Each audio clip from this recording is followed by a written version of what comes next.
발 건강에 대한 사연들 지금부터 하나하나 쭉 한번 이어가 보도록 하겠습니다.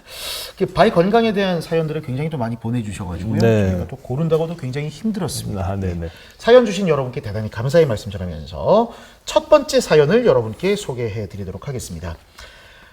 안녕하세요. 저는 평범한 가정을 이루고 있는 50대 남자입니다. 저는 10년째 무엇인가에 중독되어 있습니다. 알코올 중독, 흡연 중독, 다양한 중독이 있지만 다행히도 저는 운동에 중독된 남자입니다. 10년째 꾸준히 배드민턴을 치고 있어서 준 프로 정도의 실력을 가지고 있다고 생각합니다. 매주 못해도 3번 정도는 배드민턴을 치고 나는데 몇 개월 전에 엄지발가락 통증이 왔습니다.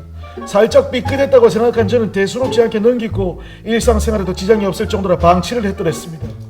그렇게 방치를 하며 시간이 흘렀는데 어느 순간부터 걷는 게 힘들어지기 시작했습니다. 그럼에도 운동을 포기할 수 없어서 운동 횟수를 줄이는 방법을 사용하며 버티고 또 버티고 있습니다. 제 발은 괜찮은 거겠지요? 괜찮습니까? 괜찮지 않습니다. 괜찮지 않겠죠. 네. 예. 사실 저도 이제 축구를 좋아해서 이게 네네. 남일 같지는 않은데 네네. 일주일에 2번씩 하거든요. 아, 2번씩요? 네네네. 예, 예. 그런데 뭐 저도 사실 하고 나면 어느 정도의 통증은 아예 없는 것은 아니지만 네네. 그리고 못 걸을 정도로 아픈 적은 없었기 때문에 그런데 이제 못 걸을 정도로 아프다고 하면 문제가 어느 정도 진행이 되고 심각해진 상태이기 때문에 반드시 좀 신경을 쓰셔야 되는 것이 네네. 맞고 이게 사실 제일 좋은 방법은 운동을 줄이는 게 아니라 한 3주 내지 4주 정도는 아예 관둬야 됩니다. 종아리 근육이 파열이 된다든지 아킬레스건이 파열이 된다든지 하면 그냥 3, 4주만 쉬고 다시 복귀를 하면 될 거를 막 3, 4개월을 통으로 날려야 됩니다. 그렇습니다. 네, 그렇기 때문에 운동했을 때 통증이 생긴다면 우선은 쉬어야 됩니다. 호미로 막을 걸 가래로도 못 막는 상황이 생긴다는 거. 이거는 진짜 네. 예, 이게 어딘가 통증이 있다면 무조건 생각해야 될 부분이라는 거. 이게 저는 한 번씩 이렇게 운동하다가 보면 네. 발목에서 딱딱 소리가 나요. 네네. 안 좋은 거죠. 소리만 나면 상관이 없고 아, 그래요? 그런데 소리가 나면서 아프면 좀 신경을 쓰셔야 됩니다. 아프면 신경을 써야 돼. 네, 보통은 소리가 나는 것도 그 준비 운동이 부족해서 생기는 경우가 많습니다. 살짝 삐거나 이러면 그냥 우리가 슈퍼나 편의점이나 약국 가가지고 네네.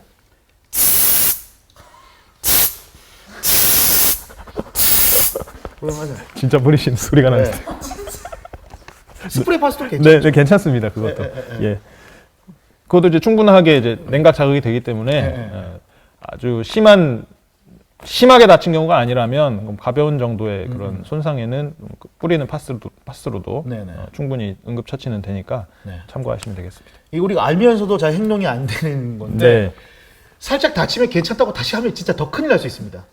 예, 파스로도 이제 나아지지 못하는 네, 맞습니다. 그런 예. 형국이 될 수 있기 때문에 네, 네. 다음 사연을 여러분께 소개해 드리겠습니다. 저는 발에 땀이 많이 나는 체질을 다시 할게요. 여자 사연. 여자 사연이었어. 예. 안녕하세요, 원장님. 인사하네요. 네? 인사 받아주시오. 아, 네네. 안녕하세요. 저는 발에 땀이 많이 나는 체질을 가진 20대 여자입니다. 겨울엔 상관없지만 여름에는 땀이 폭발해 일을 마치고 집에 돌아오면 양말이 축축하게 젖어 있어요. 그래서 여름이면 샌들을 자주 신는데요. 매년 해왔던 행동이라 이번에도 별 생각 없이 샌들을 신고 룰루랄라 출근을 했었습니다. 그런데 시간이 지날수록 발목에 통증이 생기고 20분이 넘어가면 서 있지도 못할 만큼 파스를 뿌려도 안 될 만큼 발이 아파오기 시작했습니다. 땀 때문에 샌들을 포기할 수가 없는데 그래서 운동화를 신으면 운동화가 수심이 깊은 바다처럼 되는데 제 발 건강을 지킬 방법이 없을까요? 라고. 네. 발에 땀이 많은 분들이 꽤 계세요. 저도 그렇습니다. 아, 그렇습니까? 예. 예. 발이 이렇게 있으면 뒤꿈치라든지 발등을 전혀 감싸주지를 못하고 요 발끝에만 걸려 있는 경우가 많은데 그러면 걷다 보면 이제 신발이 자꾸 빠지게 되니까 요 발가락에 힘을 많이 줘야 되거든요. 일반적인 신발을 신었을 때보다. 그러다 보면 요 발가락 근육들의 필요 이상의 필요 없는 그 자극이 발생을 하게 되고 그런 활동을 이제 뭐 1주일, 2주일 누적이 되면 통증으로 연결이 될 수가 있는 것이고요. 그래서 뭐 샌들을 포기할 수가 없다고 하면 저도 이제 검색을 해보면 이 뒤꿈치하고 발등을 어느 정도 좀 감싸줄 수 있는 신발을 선택하시는 게 좋습니다. 뭐 앞이 뚫려 있다고 하더라도 네네.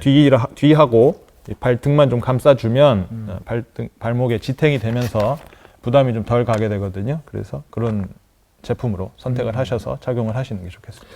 발 건강에 대해서 가장 먼저 챙겨야 될 거는 우리가 운동하다가 뭐 접질리거나 삐거나 이런 부분에 대해서 우리가 또 치료를 해야 되고 네. 그것도 미연에 방지하기 위해서는 신발이 또 가장 중요한 부분들. 아, 네, 맞습니다. 특히 샌들 같은 경우에는 이게 오가다 보면 이게 발목 염좌나 뭐 족저근막염 말고도 발가락 쪽이 지탱하는 힘에 문제가 생기는 발가락 질환까지도 네, 맞습니다. 네.